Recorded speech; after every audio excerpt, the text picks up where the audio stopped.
Welcome to the FTN Show.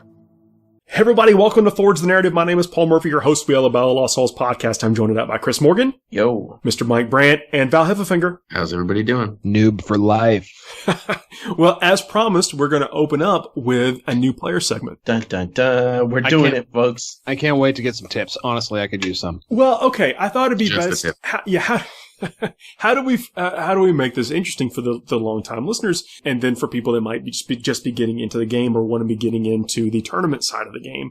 And I thought it might be interesting to talk about how matched play is different, because when you read the rulebook, you read all the rules, and then you get to the open play section, and then the narrative play, and then the match play, and the match play starts to, each one of them have different things that you have to pay attention to, but match play, I think, has the most. It might seem the most intimidating of the ways to play, but we all seem to find it the most enjoyable. I would say most people find it the most enjoyable. I think it's probably easily the most dominant format of those three. Yeah, and it's an interesting thing in my perspective because I find match play to resemble how most games are played, and I find open play and narrative play to be the least intuitive. So it's funny because it depends really on your perspective, how you engage the rulebook, how you were introduced to the game, and also what your gaming background is. I feel like if you come from most games where you play typically 1 versus 1 player, you're used to things like points and some semblance of balance and concepts like that. Whereas you're probably not used to, well, he'll have whatever he feels like having and I'll have whatever I feel like having. Yeah. But if you come from, if you just walked into a Warhammer store, they're probably going to tell you about open play first. And so it's an interesting one because it's definitely the most common, but it also gets wildly mixed reviews depending upon sort of the background of the individual who's speaking about it. Do you mean open play or match play itself? Match play itself. I feel like open play, either you like it or you ignore it. But for match play, if you're someone who's a super huge narrative fan, you may have a very different opinion about it than if you're a traditional gamer coming from most other game systems of some sort, etc. So it's an interesting one because it's such a lightning rod in the community. I think as the dude once said, this isn't Nom Walter, there are rules. And I think match play really represents that, and it's so great that they acknowledge that that's what people wanted. I think in 7th edition, really what we had was open/narrative play. We didn't have a supported match play element, and they've really poured their efforts into match play now because I think people want those boundaries and rules. I think that's why it's the most dominant format too. I think it's the easiest to pick up and play too, regardless of popularity. The fact that you have something that is more or less having the pregame conversation for you means that you get to roll dice faster. Heck yeah, there's no, you don't have to have the prenup out. You don't have to message somebody and talk about what you're into. It's all just straight up. You can walk in a game store, and I think that's one of the troubles that Sigmar had when it first relaunched was that you couldn't walk into a game store and have that all that information front loaded. Like you couldn't just say, "Let's play a 2,000 point game" and have anybody know what that meant. Now, I don't know that I know anyone that doesn't use most of the tenets of the match play systems in whatever types of games they want to play, including their narratives or what they might consider open play. Carl Tuttle? Well, yeah, but he used power levels when they're making their army, but I'm pretty sure that otherwise they play with a match play format, such as, but let's talk about what's different. What's different in match play than is in any of the other formats? The strategic discipline is different, or is really where you can only use one stratagem per phase. That's a match play rule, right? Yeah, I mean, pretty much any of the limitations on how far you can take things is all a match play rule. So, but the specifics I'd like to get into if we can. Sure. Like with stratagems, for instance, we often talk about the power of a stratagem, and in the regular rules in the open play, I don't know.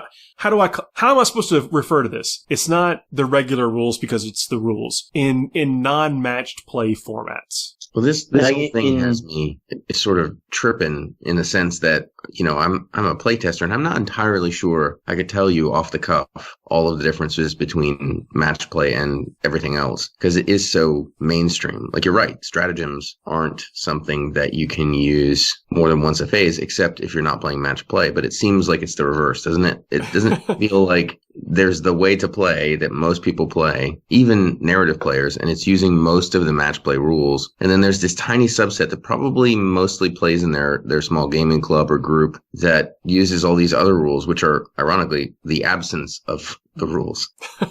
Well, also things like the Battle Brothers rule, to where you can only use certain keywords as the links for your detachments is a match play rule. Rule of 3.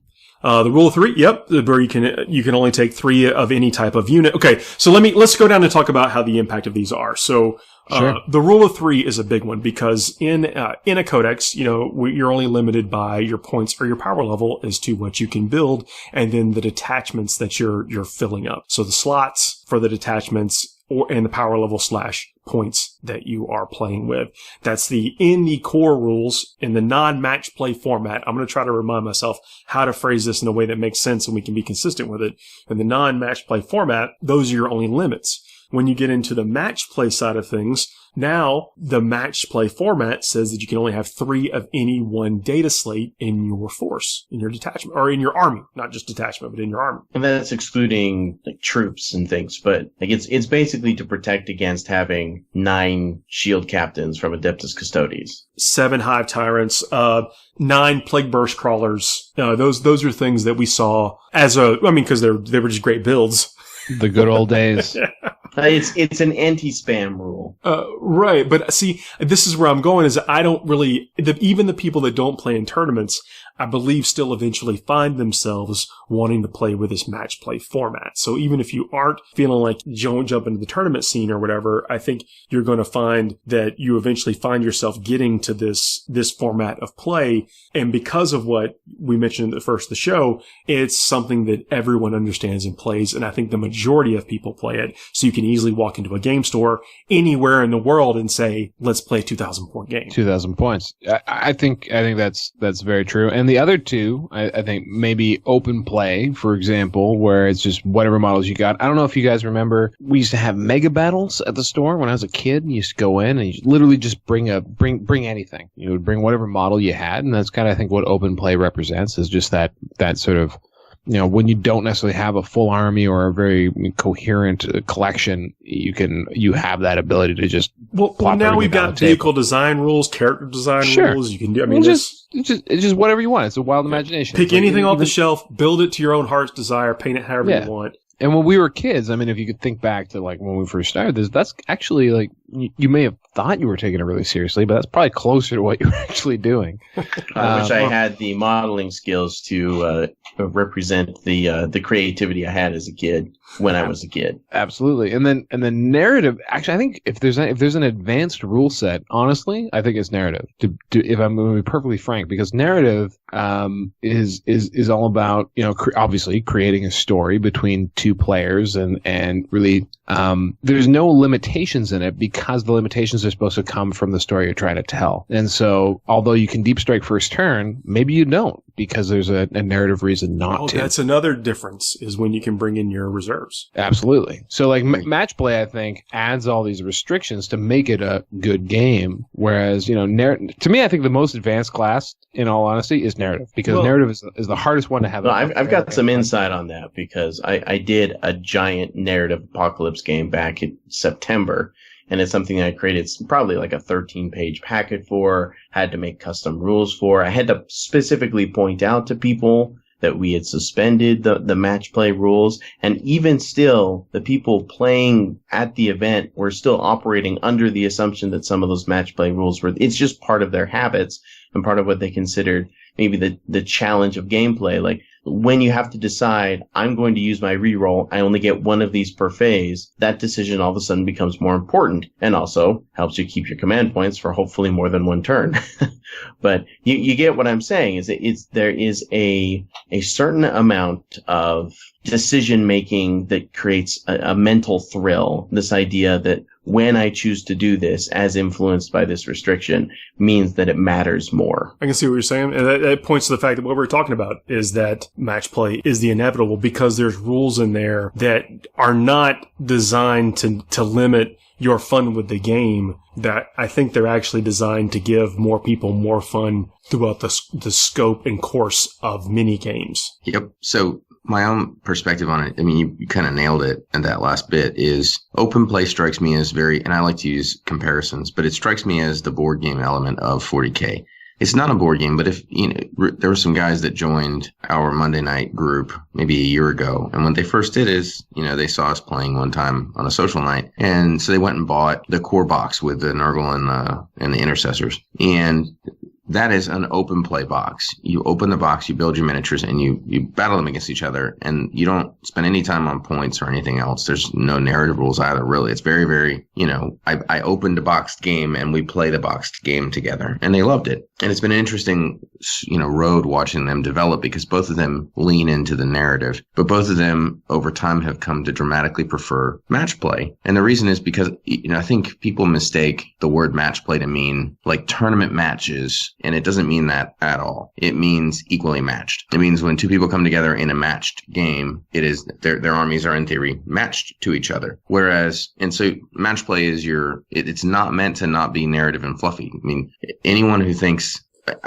in my time playing the game, I've never encountered very many people who didn't have a deep attachment to the aesthetic and the feel of the 40K universe. Because if all they wanted to do was play a game, all those people are off playing computer games and they're playing esport games and they're playing Magic the Gathering and they're playing board games and a million other games that have no major investment by comparison and also certainly have no aesthetic and narrative element to it.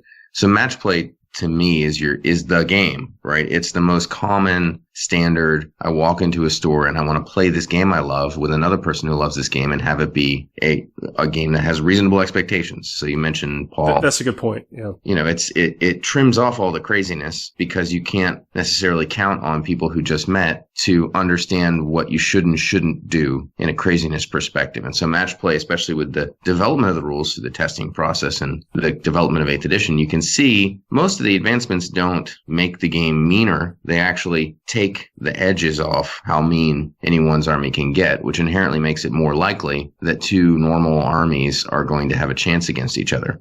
And narrative, to the point made about complexity, a narrative game takes all of the rules, the ones that the open play doesn't use, and it relies upon the game's designer to create the scenario and make sure that scenario achieves the expectations of the players who are involved, which also means understanding the expectations of the players involved. You really can't do a pickup narrative game because it's impossible to know walking into the store what the storytelling expectations are. This is my story where the Tyranids always kill you. And yeah, exactly. You walk in and the guy's like, well, Tyranids, of course, win because they're on your planet. It wouldn't be narrative if they didn't win, unless Kabanda shows up and all the Tyranids disappear. I don't know how that worked. But, I think I agree generally with the. That was low. Yeah, it was. The narrative play is for structured scenario play. It is not casual. In fact, it's the opposite of casual because I don't know if I've met anyone who doesn't build 13-page, amazing packets, including myself. I invented the Nova narrative, and that's been going for almost 10 years now, and it's something that's very important, but it's not something you just do off the cuff. You're not like, let's play a narrative game. Here's my army and your army. Let's go. That's not narrative. And I definitely want to follow that up with, and I really appreciate what you had to say there, with just we don't want to give people the impression that we're talking about that like it's a lesser way of playing the game. On the contrary, I think that it is probably the amount of work that goes into it that makes it the most complicated and one of the hardest things to master about playing 40K is if you're doing a scenario, how do you craft something where everybody can still have fun and you can still tell the story that you want? Like, that's hard. It's really hard. Super. Yeah. I think that's why I think 7th edition was in a lot of people's eyes, not necessarily mine, a failure because it was a narrative rule set. It was a permissive rule set where they didn't necessarily define everything. It was supposed to be between you and the opponent to forge the narrative, Paul.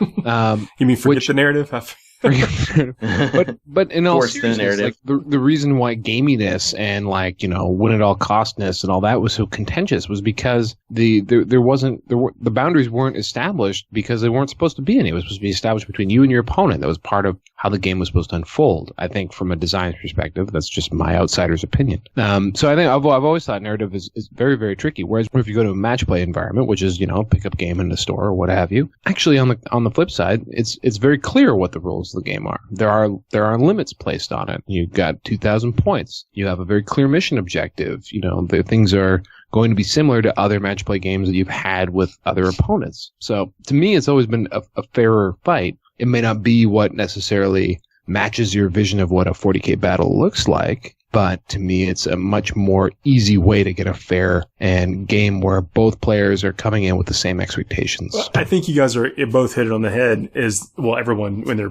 opinions here about you're setting a predictable experience, not the outcome, but at least how the scope and how things are going to go, which I think you can plan for. Yeah, if I can, maybe attempt to put a cap on it. There's a group in the DC area. They call themselves the Tactical Gaming Society, I believe. And I've done a few games with them, and they do this thing. They do narrative gaming the right way, and it is the pinnacle of gaming. But they literally, and I hate to do it as well, forge these games. And by that I mean they build PowerPoint slide decks that include mission briefings and maps. They come up with scenarios that are real-world scenarios without explaining how you achieve them, i.e., try to take ground and don't lose too many of your forces. And they don't tell you the math behind how you figure that out, because as a battlefield commander, there's no one telling you, well, if you lose 7 dudes but not 8, you're good. You get max points. And they mostly do historicals like bolt action era, World War II era, and they will craft 3-dimensional battlefields that are picture perfect representations of famous World War II conflicts. They will bring in food and beer from the countries and locales and cultures of the historical commanders. And it is just mind blowing, and it is what sounds like my dad's game group. Yes, yeah, it's what everyone wants wargaming to be when they get into it, I think. But you can't just half tail that. You can't do that weekly. So No. correct my And you can't do that with a stranger. Paul, you really can't go into a store and have that experience. And match play is really it's just a game, right? And that's, I think, why you get into all kinds of weird things, because people try to say, I just want to play a casual game. And all I want to do is grab them by the shoulders and say, right, a match play game. Because Also, it's the most casual of 40k. I also like to point out that there's not one thing that's casual about Warhammer 40,000. To even roll dice requires... Well, you say that the casualness comes from me not having to have a 3-hour discussion with my opponent about what we're going to do and how we play the game. Right. Because one man's OP is another guy's just regular. Well, let's design aside, and the being once you're in the world of 40k, Paul, I fully agree with you. This is the match play is the casual format, but just like coming into it, what I'm saying is that this is not a casual. Well, that's why I'm wanting to have this conversation. We own Airbrush as the new player segment, because I think the quicker you can get to this match play mentality, the way more fun you're going to have with a broader scope of individuals. Could be. Agreed. And I think you shouldn't sacrifice, and maybe that is an important knot to tie, not least of which for the title of the podcast, but their narrative in terms of playing with an army that fills a narrative and playing in a way that is in and of itself narrative is not the same as narrative mode games. That the two are different in the same way that match doesn't mean tournament matches. Matched means roughly evenly matched. Narrative in the gaming sense means you're creating a narrative battle, a scenario. And so I think it's important for new players as well to hear that and understand that there's two kinds of narrative. There's the narrative way of playing as an individual and or as a group, and there is the establishment of a narrative battle. And when we look in the game, open play is an open frame battle. Narrative play is a story-driven battle, and match play is an evenly matched battle. None of those things have anything to do with how intently or non-intently or casually or really competitively or narratively or I don't care, I'm just going to spam. They're unrelated. And so that's an important thing to, I think, remember getting into it, is that we're not suggesting get yourself quickly up to non-narrative play. We're suggesting get yourself up very quickly to a commonly accepted way of playing so that it's easy for you to get into the hobby. Yeah. And play more games. That's it. I like everything everybody said. Thanks for the segment. Let's take a quick break. We'll come back and we'll jump into tournament preparedness. So I know we're going to, take an evolutionary leap here in the conversation, but there are some major tournaments, some giant tournaments coming up. And I think this is a good thing to talk about just to get, even if it's just a moment of centering for folks as they prepare to compete in these big tournaments. Let's get grounded. See you all in a minute. FTN is brought to you by Discount Games Inc. Please visit them at www.discountgamesinc.com. And don't forget to ask Jay about ways to save even more on your hobby projects. Hey everybody, we are back. I got everybody here. I got Mike and Val. Oh, hi there. Hello. And Chris. Yep, you can't get rid of me. Just keep shaking this thing. Shaking the whole show until... You could just mute him, I think. I'm going to help. He's just in the vents, just rattling around. I want to talk about tournament preparedness. I know this is a subject that we have covered on the show before with several. We've had guests on to talk about their feelings on tournament preparedness, and basically, I don't mean being at the tournament and showing up on time to your game or to the first game or whatever and checking your scores and that kind of stuff. I mean, what do you do several days leading up to the event? And then briefly at the end of the segment, we'll talk about like ritual, which we talked about before, but ritualizing your pregame and your first turn or so in a tournament. But what do you do leading up to this? I mean, things like, do you look at every single one of your miniatures and see if there's any paint that got chipped or something beforehand? Do you live in your codex? How do you travel? Do you fly in a plane and read and make sure the only book you take is your codex or whatever? These are the kind of things I want to talk about. How do you guys get ready for tournaments? Well, I've got my notebook ready because I would love to know how to get ready for a tournament. Well, okay. Well, I think Val's first step is to put his passport in his shoe. Yeah, that's important. Passport safety, everybody. Is very, very key. I don't know if people have put it together with the times you've been on the show, but you're one of those people that kind of ritualize your tournament experience. That's actually true. Not necessarily the most amazing results, but yeah, I try to do that because I know my own personal limitations, and 40K's got a lot of things going on. And so I try and limit as many variables as I possibly can coming into it to try and simplify stuff. Just imagine your performance if you didn't do this stuff. It would be even worse. I'm, of course, giving you a hard time. That was a pretty easy time, Paul. That was a pretty easy time. We've gotten worse. Trust me. I deserve it. But you carry a clipboard. I do. You have some notes on. You actually walk around with a clipboard. I've been inspired by offensive coordinators all across America. And want to be like Americans. So I have a wet erase, as a matter of fact, clipboard. But on there, what it really is, their Mike, I hear your scorn, is usually what I do is I will simplify my codex. So I will only print out the data sheets that are in the army that I have. I tend to also simplify the stratagems that I'm probably going to use. Because probably something like 30% of all strats in a given codex are things that you're going to use in a given game. So those are the ones that I'll actually print out and have. So that's what's on the front of the clipboard. Back of it is actually my score sheet. So for ITC, I've got a score sheet on the back that I can, wet erase, by the way, guys, in case you haven't used it, is the dignified older brother of dry erase, because you actually need to use a damp cloth to wipe it off. So when you do your score or make a note during the game, you won't smudge it with your hand as things go. So you don't have the risk of just wiping out everything that you've written down, and if you push it against your knee or something. So that's one of the things I do to prep. On the plane, usually I'm reading FAQs, I'm going over missions, that kind of stuff. I've had people ask me if I'm doing, what work I do, like why I'm so got my head down and I'm working so hard when I'm on the plane to Vegas. And actually in those times I will bone up and I'll say, actually I'm getting ready to play a game, and they'll say, oh, how much money can you win? And I'll say, absolutely none, actually. But it's a lot of fun. I think it's how much money do I not spend is winning the game. So. Honestly, one of my most perverse pleasures is going to Las Vegas on an annual basis and doing perhaps the most innocent thing that happens in Vegas on an annual basis. So yeah. Anyway, so those are some of the ways that I prepare. I like to just try and simplify things. I use things like movement trays. I use the dice app. I'm an outspoken proponent of the dice app. I practice that. Just anything that I can do that can sort of make me faster and make me not trip over myself. Because I'm the type of guy who's just needs to do that. I can't have more obstacles. I mean, Paul's played me. He knows what's up. I just need to make things as easy as possible in what is actually a difficult game when you're trying to play it in 2 hours and 45 minutes. Well, there are a lot of studies that don't involve 40k or whatever. They're done for other things, but of course, when you ritualize things, then you have to think about them less, so you have less failure points theoretically for yourself. I would like to highlight some things that I've done that I think are really bad.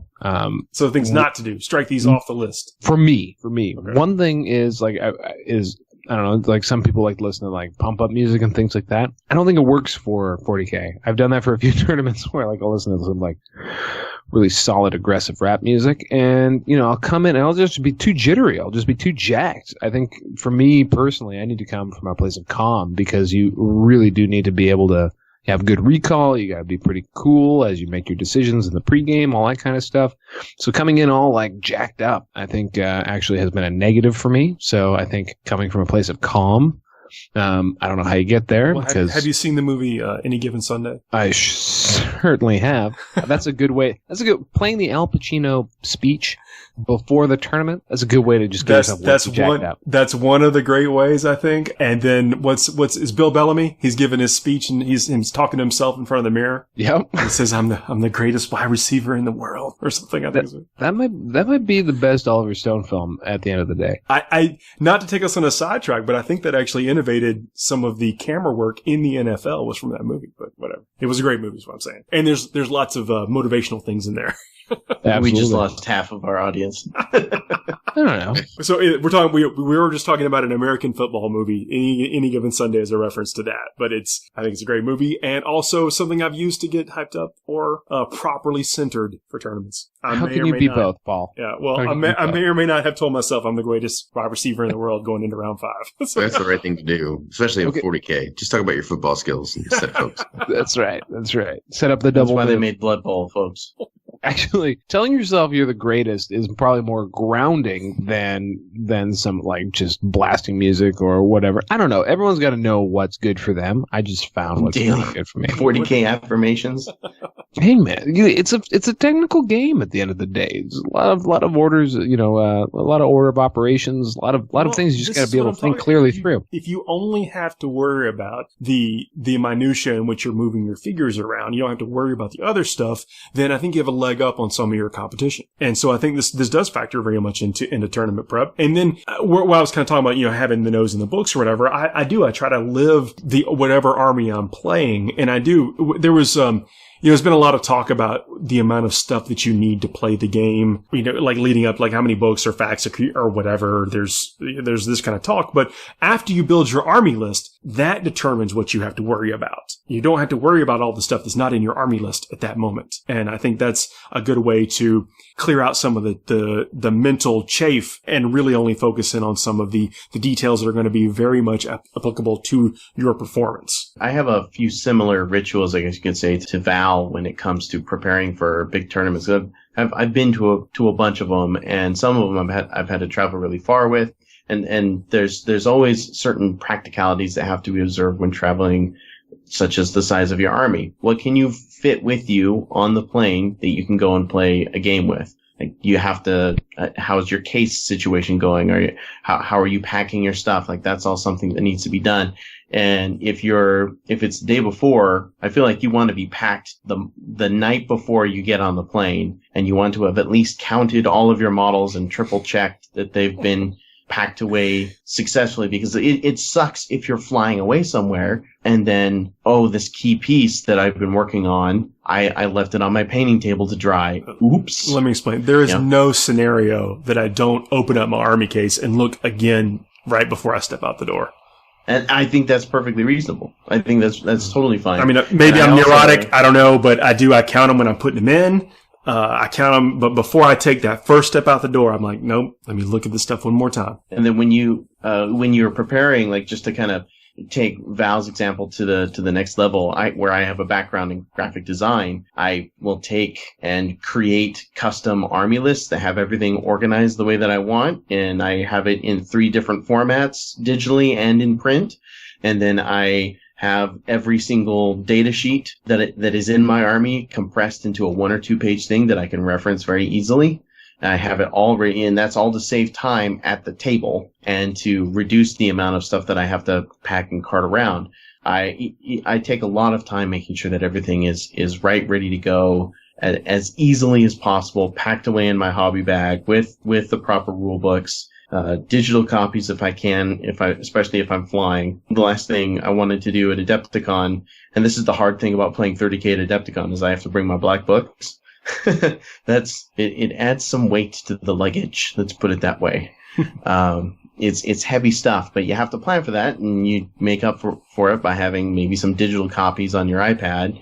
You know, for me, I get the reduced like PDFs on iBooks, and for one thing, that's cheaper than buying the book itself. But for the other thing, it means that I can have as many of those things as I need together.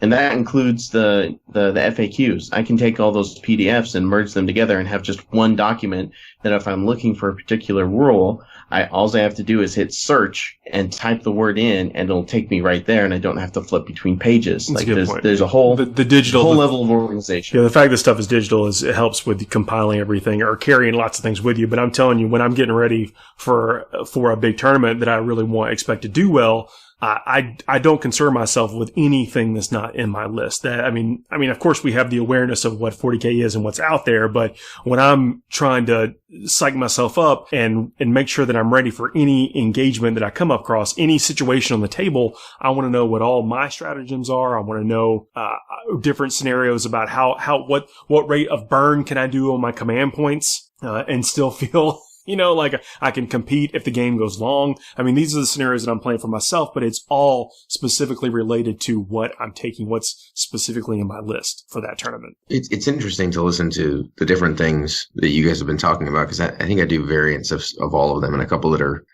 probably a little OCD or unique. In terms of travel, usually it takes me about until a week ahead to really be sure I have the list that I want. I'm usually really close by then, but then I'll make some little change.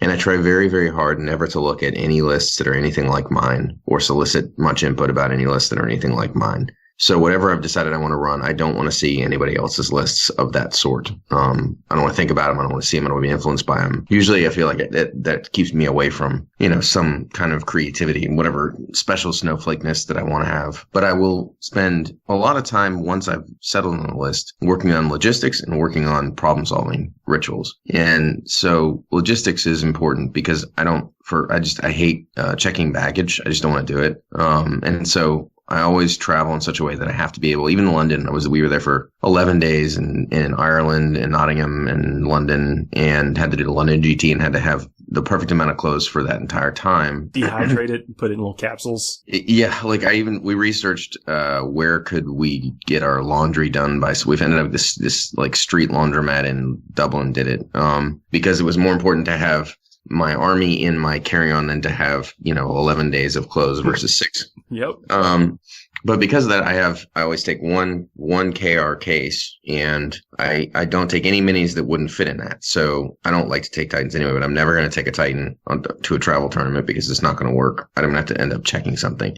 And so London, I took 150 models in my army, but they all fit in one little KR card case. And that went inside my carry-on luggage. And when I get to the event venue, or to whatever venue I'm staying at there, the first thing I'll do is I take all my foam and all my minis out, and I set the box sitting on its wide part, and I put all the minis in there and all my gaming aids and dice and everything in there, and then all my paper on top gently. And then that's my travel, my tray or whatever. So everything's in a place where I can easily take it out and put it back in. I don't have to defoam or refoam anything. I don't have to get reorganized, so that moving from table to table, deploying, putting models back, it's all very clean. There's nothing to fuss about. But the army design actually ties into that. So even the way I build the models will tie into how do I not have to check baggage, which is nothing to do with what's good and not, ironically. That's amazing. And then after that, it's all about, okay, I can't change the list anymore. And I do the same thing that Chris mentioned. I do a lot of design and templating and whatnot, or I used to. And so I'll do, every quick reference that Val's talking about my stratagems and everything else. And I'll also do, little visuals for people. So if I have any models that aren't the original model or that have conversions, I'll try to put like some kind of a reference or picture or snapshot of that on there. And then once all that's done, it's all about, I want to go to the event and know no matter what army I go up against, even if it's a quote bad match for me, that I'll win. And I don't mean I'll win every game, but I mean, I don't want to go into a game where I'm thinking, how am I supposed to deal with this army?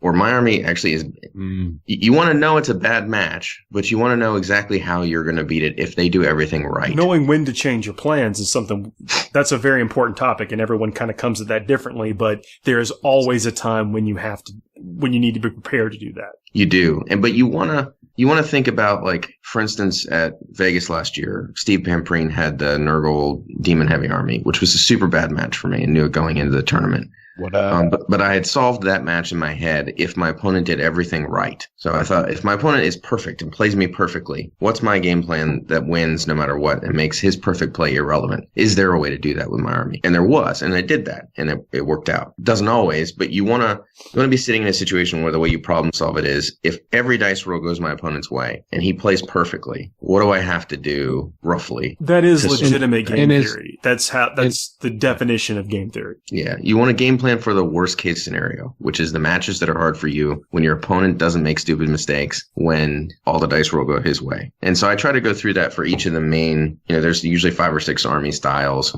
that are going to be prevalent and are serious, concern.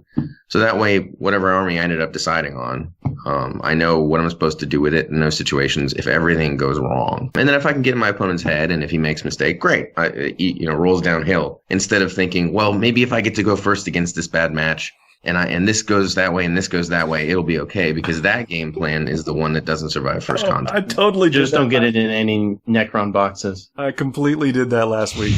Not Necron boxes, but I was like, oh man, if these 3 things just line up for me, it's going to be glorious. And I bought into it. I wanted to live that fantasy, and it just so often ends in tragedy. Yep. That what you're talking about is the way to do it. I suffer the heart and soul of it is assume everything goes wrong and think of the way to win anyway. And it's that game plan actually often when it doesn't go according to game plan, it's because everything didn't go wrong and it gets easier. And I think too many people go into a game thinking, I have the advantage, and so I'll win if everything goes okay. And in that particular game, that was very much what it was. It was kind of like my opponent had the advantage, right? And he kind of knew that, and he's a very good player. And when some things were a little messy and didn't go as expected, it was harder to deal with. And for me, where I'm going, all of this is bad for me. I'm sure it will be bad for me. I'm going to lose. Here's what I'm going to try to do to pull it out. And then everything that wasn't bad, it got easier as the game went on, which is I think it's a take that most people don't take enough time to think to do. Well,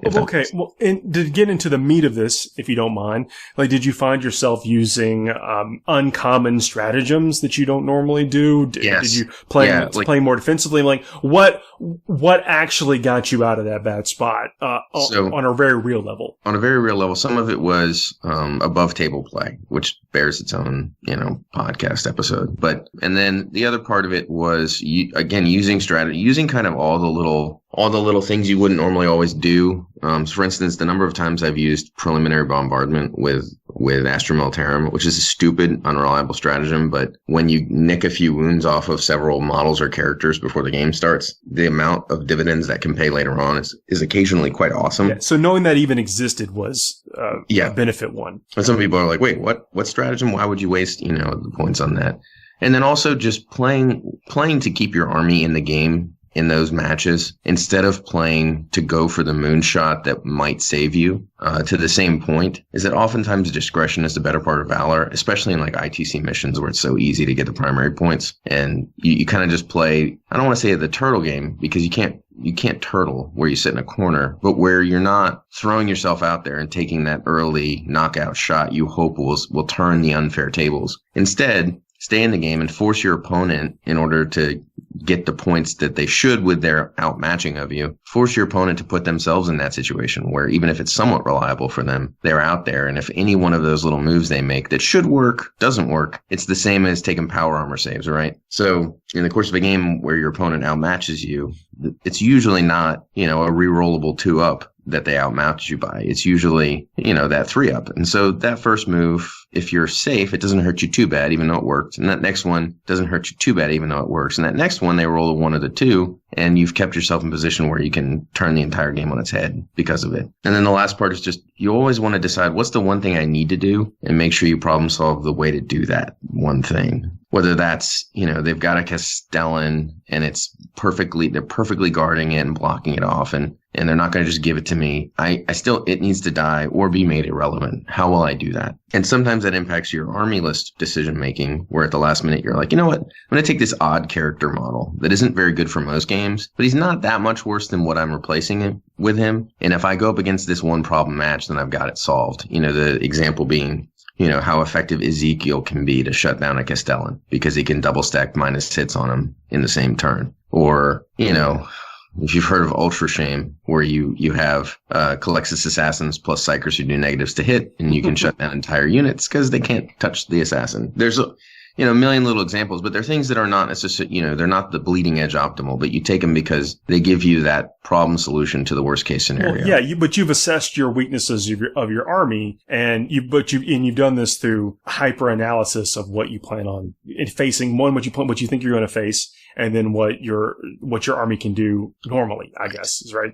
Well, yeah, and in so doing, the thing I think most people don't do is they don't weaken their army against the field in order to insulate it against the top of the field. In that you don't necessarily want to go. No one would replace a Castellan with something not a Castellan, but if there was a slightly lesser version of that model that was better against the 2 or 3 things that super counter a Castellan, most people don't take it anyway. They go, well, I'm not going to sacrifice my ability against everyone just to insulate against this one thing.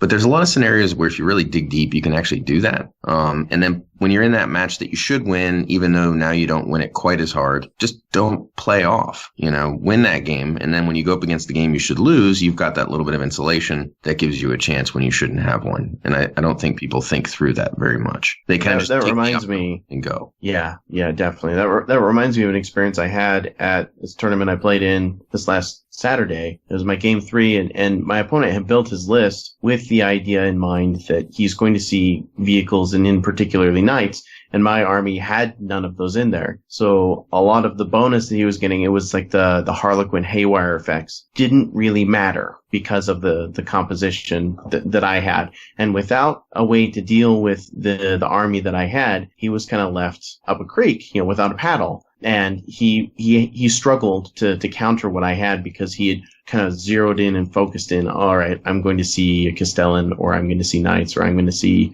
plague burst crawlers, or insert vehicle here. So I think that it's very important to look at the things that you're expecting to see and maybe taking something that one of those wouldn't expect.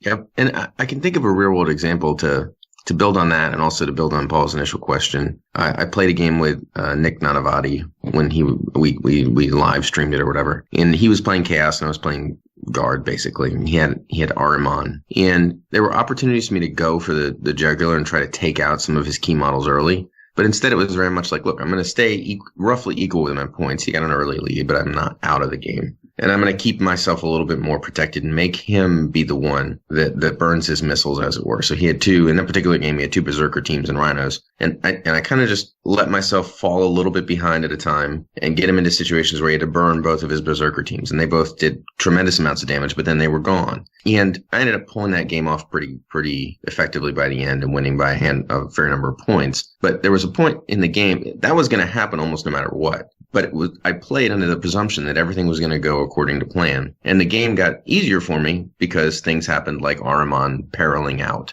in 2 turns. And, another Demon Prince of his suffered a perils when it shouldn't have and died. And it was like, cool, that's great. Now I get to do even more to you. But the play choices were not okay, he's got these things. I got to go at him and see what I can do as quickly as I can and see if I can get a couple things to go my way. And then I'll, turn the tables on this match that's disadvantaged for me. Instead, it was stay in the game. Even if you're starting to fall behind a little, stay in the game as long as you can and play assuming everything is going to work for him. And then when the little things didn't, it made it, it gave you the breathing room that you never expected to have. I think that's maybe I've made the point too hard. I think what you're speaking to there is the fallacy of average. I think a lot of people who start to understand dice math will base their entire battle plan on what average dice do, but there's a thing called variance. So, if you assume the variance doesn't go your way, that actually changes the landscape of the game tremendously about from all the way from how much you need to commit to kill something to how much your opponent might need to commit to kill something if you're assuming that the variance swings their way. So I think that's all very, very, very salient because I think a lot of people will get very frustrated or mad when something happens that's actually really within the realm of probability. I can't believe this happened. It was actually 73% likely to happen.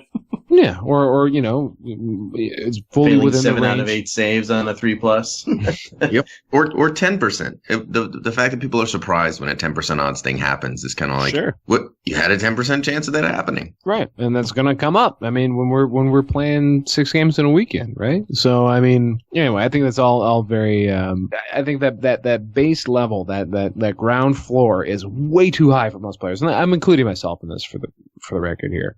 What I think is going to be the minimum expectation is probably a few orders of magnitude too high.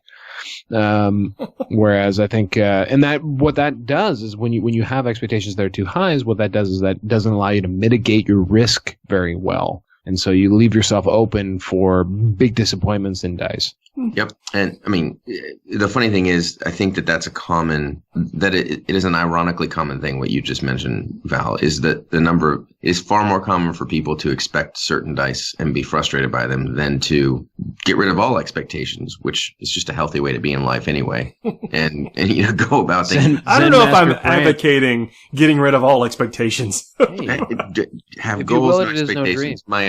My last this is the end of my rambling on this subject, I think. But my last thing that I do is I legitimately go into games assuming I'm going to lose. I will often tell my opponent that because it doesn't do me any harm for them to think I'm defeated. But so some of my more regular buddies think I do it as a head sandbagging. Yeah. Regardless of whether or not you think I'm sandbagging, I actually do that. I actually convince myself I'm going to lose the game. And so in so doing, I kind of, just the way my own brain works, I go, I need to really solve my way out of this. And it kind of laser focuses me and also takes all the internal pressures off because I go in before we've rolled dice thinking, like I've mentioned before, everything's going to go their way. Nothing's going to go my way. I'm going to lose. I might as well just see how creatively I can try to get out of this. Instead of going into the game going, this is a game I should win, or people know I'm a good player, I don't want to lose, or, gosh, this army should be easy, I got this, or anything like that, because I think, those are all I work very hard to convince myself of the former, because the latter is so fraught with pitfalls. That's all good advice. And then if we can touch briefly on how to ritualize the first part of your game. And I know this has been a topic we covered before, so I won't beat it to death, but in the ITC missions, and we're talking specifically, I guess more leaning towards the LVO that's coming up in our tournaments that use ITC missions, you actually get to roll for who goes first, and then the player who wins the roll can choose to go first or second. I think that has led to some people almost designing their armies to go second, because I think is more likely to happen, or because you can choose it, and with some of the way the missions line up. I don't tend to design this way, but I think if I was designing towards predictability in every single one of my games, maybe I would start. What are you guys' thoughts on that? Well, I just never go first, really, so I always plan on going second, and then I go first when I least expect it, and I think, hey, this is nice. To Mike's point, I don't know if that counts as sandbagging, but assuming I'm going to lose the roll to go first, no matter what, you got a +1 or not, doesn't matter. Yeah, yep, exactly. I think that's important. One of the first relevant pieces of tournament advice I ever got, it was at one of my first big travel tournaments, was always deploy as if you're going second. And as simple as that sounds, that really resonated with me because I never deployed like I was going second up until that point. I was deployed assuming as if I was going to get the hot roll. I think that +1 is actually another match play rule that has infiltrated the format. It really is. And I will say that deploying as if you're going to go second is spot on. But an interesting twist for the moment is the prepared positions. Mm-hmm. Absolutely. So I had ritualized deploying as if I was going to go second years ago, maybe a decade. I don't know when ago.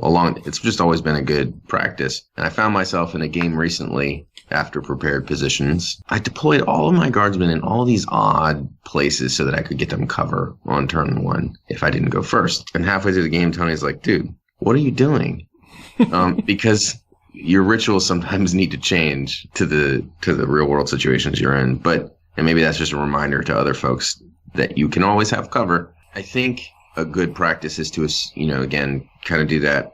What's my army typically going to do? And then bake that in and then think through when would that be different? When would I pick a different warlord trait, or when would I pick, oddball secondaries, things like that. And then in terms of army design and ritualizing, forcing your opponent to reconsider their rituals is always really useful. And so when you look at things like ITC secondaries, building in red herrings into your list and things like that so that your opponent maybe considers doing something they wouldn't normally do as part of their ritual. Like, sure, you can shoot at these wave serpents. What's an example of a red herring? So Scout Sentinels, people will be like, oh, those are 3 units I'm going to kill for sure. And then because they are meaningless and cost nothing, they're remarkably easy to hide or to put in situations where your opponent really doesn't want to have to deal with them. That's a really simple example, but there are units and models like that where your opponent will make pregame decisions under the presumption that you'll do things like, well, he's got Scouts and also, and I've got Deep Strikers, so he's going to scout them forward to block me off, and so I'm going to kill those guys. So there's little things like that you can get pretty creative with that will cause your opponent to go, I'm going to do this. Or like in a guard army, take a bunch of extra platoon commanders, like max your platoon and company commanders. So your opponent's like, I'm taking Headhunter, and then hide them because who cares? Things like that. Put them under the table. Yeah. Don't cheat. Just hide. I was going to make a comment about putting them in that Necron obelisk, but that story has been. I know. But yeah, sure. In Boxland, though, if you get a bunch of random cheap characters you added or 15 pointers, stick them. Once your opponent picks Headhunter, that's the perfect time to put them in a building in the back corner. Well, I don't want to dilute your point. What you're talking about is that, yes, if someone, it's because that's one of the first questions people ask. How many characters do you have? I have 11. Oh, great. I'll pick that. Yep. And all of a sudden they get 0 points on Headhunter, and there you go. And in terms of ritualizing instead of counter ritualizing, it was not a very fair way to answer the question, is skip ritual and just tell you how to mess with people's rituals, is trying to build in things that can achieve, trying to focus on secondaries that don't depend upon your opponent's cooperation. Yeah. So like recon. Your opponent has nothing to do with whether you can achieve that. You put a unit in every quarter, you're going to get the point, even if he kills them all thereafter. And examples like that are really valuable because if you can build your army so that its ritual is independent of your opponent's participation, you have a much better chance to have a baseline points you're going to get that's much higher. Well, you're also talking about just planning out how you're going to grind your own points that don't matter. Like you have somehow figured out a way with your list to get those 4 points every single game. And sometimes that's going to be enough to give you, to turn it from a draw or a loss into a win. Yep. I mean, what's better than starting 4-0 instead of 0-0? Yeah. I like that. So I wanted to point out that because I know that around in different areas, what you'll find is the go first is, sometimes if you roll and you win the roll, if you have to go first or whatever, in the ITC, it's specifically put out that the player that wins the roll off may choose to go first or second. And then step 4, the player that elected to go second by their opponent may choose to roll to seize the initiative. So there's restrictions around that. And I think if you can, especially with prepared positions, if you aren't planning on going second, then you're probably doing something wrong. So, have a path to victory that is you go first or you go second. And I think if you can clear code, have that mathed out for the first couple of rounds, such as if I go second, I'm automatically using prepared positions no matter what. The decisions are made for you, or I shouldn't say they're made for you. You've made the decisions for yourself when you were in a very clear state of mind. And so in here, now when you are pressed, with the rigors of war, you're not having to make a calculation. You are able to just act. effect. And I think if you can do that and have something like a clipboard, like maybe Val has, listed out in some bullet points, Clipboard. your first 2 or 3 actions help you set up for better success and win more games. That's it. Anybody else have anything to add on that? I mean, I'll take just practice. I don't think we've talked enough about practice with your stuff. Even if you're not finishing your list until 5 days before, there are certain things are going to be in there. So if you have an opportunity to do some practice games, just so that you're tightening up your gameplay for the big event, do it. I poignantly stated, and I would say practice with a clock. Last year at LVO, I was frankly pretty slow. There were games that I was pushing the edge of the number of turns I was getting in. And so in between, after that, I kind of went, I'm slower than I remember being at this game. So I practiced a bunch with a clock. And when I got to LGT, on every game finished. And I think every game finished except for the very last one with like a half hour or more of time to spare. And I was playing with 150 models on the table. So that's the practice thing is good because it's not just good at getting your ritual down or getting your everything else down. It's also good at giving you freedom to think because you're playing at pace instead of just like spending every single turn, getting things done quickly enough to catch up on time, et cetera, et cetera. Because the game is a slower game than it's ever been before, and tournaments have not found a way to make the day last longer than 24 hours. So speeding up by practicing is just as important as learning your list by practicing. Heck yeah. Let's take a quick break. We'll come back, and I'm going to do a finishing move segment on mud. And what I really mean by mud is 1 extra point on most hobby rubrics. I'll be right back. We're sponsored by Firmaterra. With their sturdy, lightweight and portable tables, you can make war anywhere. Please visit them at www.firmaterra.com. We are back. Thanks for hanging in here with us for the rest of the show. Finishing moves. Finishing moves is a segment that it's been a little sporadic because we had a bunch of special segments and codex reviews and stuff. But finishing moves is a segment that we do that allows people to spend 5 or 10 more minutes on their figures, make them look a little bit better, maybe score a couple extra points on most painting for painting judges out there. It's an objective way that you can add some aesthetic to your army. But we try to describe ways that work without a lot of talent. And what I mean by that is like some kind of natural, innate artistic talent. These are just things that you can replicate. No talent, all technique. Yeah, it's just all, I call them cheats, artists call them techniques.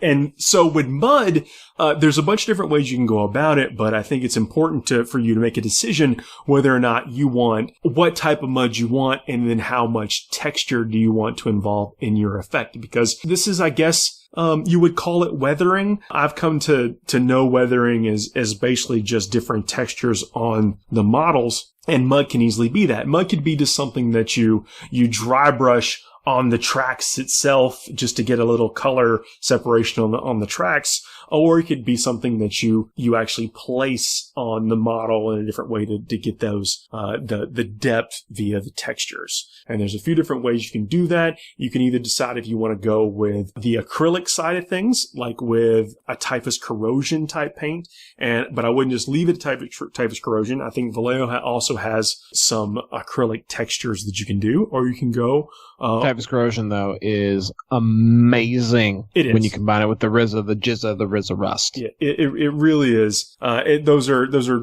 talent in a bottle, as it were, as we're talking about, with the washes and stuff. It's equally up on the par with that. 2 bottles. AK Interactive, which you guys have seen me talk or heard me talk about before and post some pictures of, is an enamel-based product. And when you're working with enamels, your whole setup has to be different. So if you're just getting into this, you don't already have the materials around to really make the enamels, because you have to have different things to clean your brush. You need white spirits, or you need an open mind, because you're going to feel good. Maybe a little bit more ventilation is what Val's going for. Okay, that too. With the enamel products, that's what all the historical stuff does. So when people are painting their tanks or their hot rods or whatever to look like a photograph, to look like something that's a tank out of World War II or whatever, a lot of them use this enamel based stuff. Well, let me just say the products are designed to do that, and they're really ahead of the game. These are products that have been out for years, but but they don't make their way into our side of the hobby that often.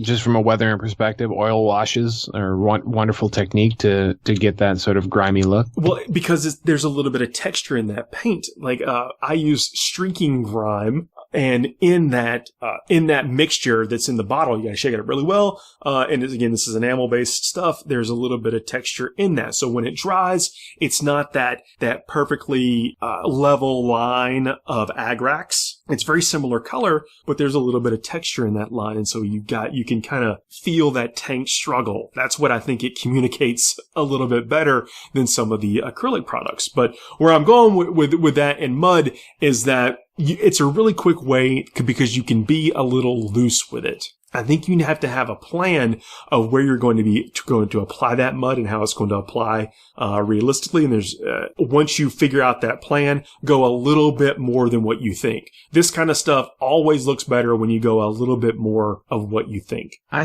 think you make a really good point there at the end too. With it's not so much about the precision. It's not NMM where you're doing 1,000 highly technical codes. It's more about your artistic capabilities, and so it's something you can learn how to do in base very quickly and easily, and every time you do it, it'll get better. And so sky's the limit on the application and the skill you exhibit there, but a very low floor for entry to be able to do it in a way that makes your miniatures look that much cooler. Yeah, and get comfortable with it. Do a little bit and then let it dry or whatever, and then do a little bit more if you want. Yep. And I would recommend if people want some inspiration about weathering, I'm not going to name the fellow because it's the internet and all, but 40k hobbyblog.blogspot.com has a guy who I've kept an eye on for a long time, and he does some of the best weathering that I've ever seen. If you go there, I think he's got a tag for like painting experiments that goes right to a bunch of mud work.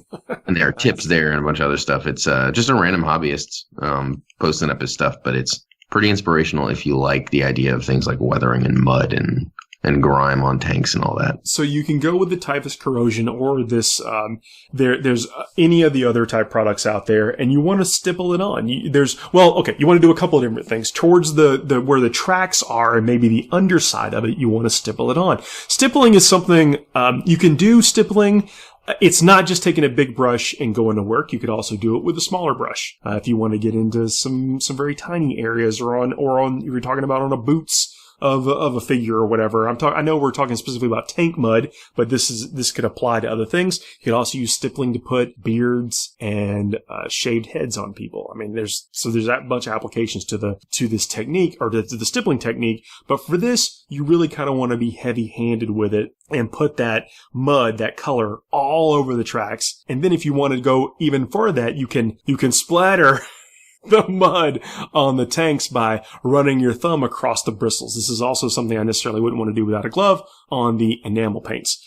The enamel paints, again, that you have to clean them much differently. So understand that if you do, you can't just go and get a pot of enamel of this product and then go to work on your tank. You're going to need to get some other stuff with it if you want to. But I think you're going to get a deeper, richer effect from it than you would of some of the acrylic stuff. But while you're just practicing, go with the stuff that's a little bit more accessible and easier to clean up that you don't need a bunch of extra attachments to. So once you've got that mud on the tank itself, you're like you are painting any kind of miniature, you have to add in that depth to it. So you got to have something else on top of that. You either want to go and do a light dry brush of these dry brush and bone colors on things. It'll change your life. I think that's probably the best way to describe it. Especially on the browns and the greens. Even watch the tutorials that Duncan and Chris Peach do, is that a lot of their top coats are a dry brush of Tyrant Skull or Screaming Skull or whatever, because it gives you that real nice contrast for probably what the rest of your model is, and it's a really nice organic thing to put on a lot of different colors you might not expect if you're going the enamel route. And I would say if you want to practice that, you want to do it on things that can be easily cleaned or fixed or have it washed off, like your wife's face while she's asleep in the morning or other similar things. That's just my recommendation. A little buyer beware on that tip, but whatever works. And then we'll give you a refund if that doesn't work. The enamel products, they've got a bunch of things that you can layer right on, and it almost like works as magic. There are, I think it's called, which I have not used this product. I go with the more simple dry brush side of things. But I think it's called grime deposits or dust deposits. You put it on in liquid form and it dries and it gives that kind of really old and aged patina to things. But really what it does, it's a way of adding the depth to the effect. That's what's going to make people really notice what's up. You can see this on cars in the parking lot, where mud is sprayed up into the wheel wells and stuff. There's going to be a lot of variance in that. And so you can take it as far as you want to go, even within the same mud patch, and you're probably not making a mistake. But if you put the mud with a texture on your model, give it a little bit of depth, you're going to make an impact on what the table read from that model is from 3 or 4 feet away, which is exactly what you want when judges are walking by or people are walking by your army when you have it set up in between rounds. That's my piece on mud. That's an example of the finishing moves that we do. That whole technique that we're describing outside of drying times, enamels are going to take a long time to dry. Acrylic's a lot shorter time to dry. But again, the results are different, but they might not be noticeably so different. Like, you might not care about what the difference between those two things are. And so take that into account. But the actual application of either one of these is just a matter of moments that you can do. And in my opinion, more is more. More is better.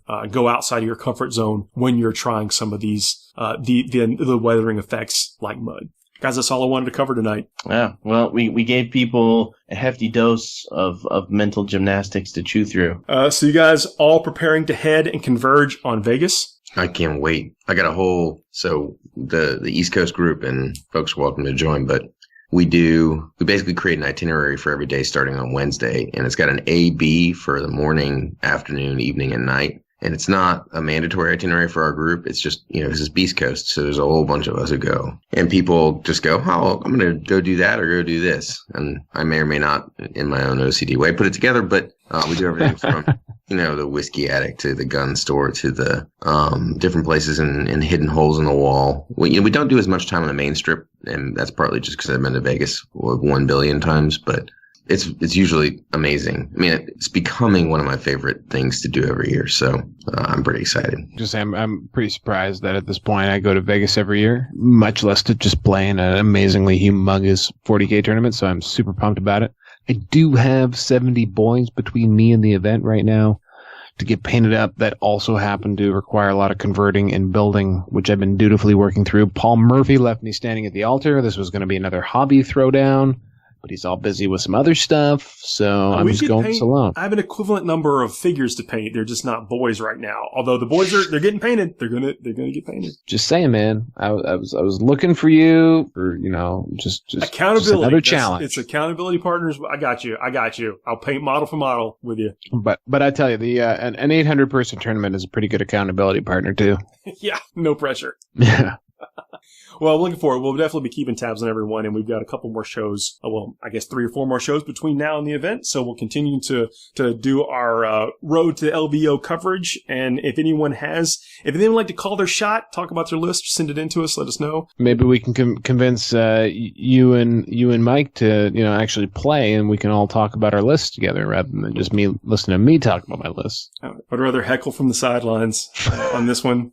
But going to try to bring a lot of good coverage from people that can't make it. I mean, this is going to be a mega tournament. I mean, it's going to be a couple thousand people there. Biggest of all times. For our it's going to be pretty nuts. Spread across several different game systems and stuff, but there's going to be a lot of folks there, but still a lot of people can't make it. And so we're going to do my best to get some coverage and some of the stories out from the tournament. I mean, like people's, where they've come from, how they're doing, what are they, what their bad beats were. Typical Vegas stuff. Live on the scene report. Will you bring an army? Yeah, I'm going to have some figures there. Yeah. Okay, good. Yep. Well, guys, thank you again. Thanks all for joining me, and we'll be back next week. Right on. See you, everybody. Pleasure.